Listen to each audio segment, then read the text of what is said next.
Double espresso, հարած սերուցք,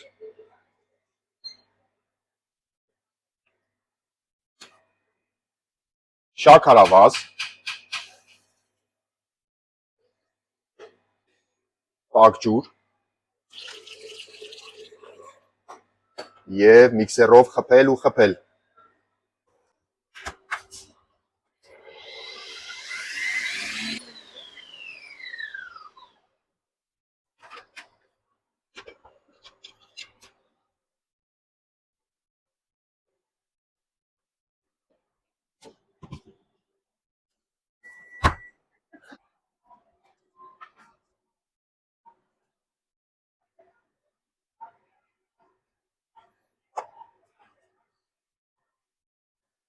Ահա և ստացանք մեր պաղպաղակը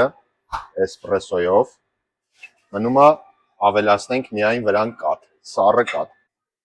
Կաթը և այս համովությունը պետք է փորձենք վերջում։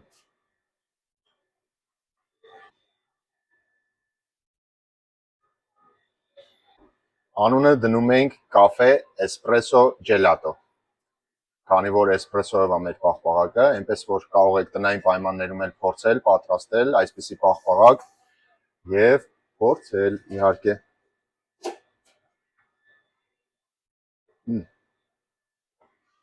Շատ համով է, փորձեք։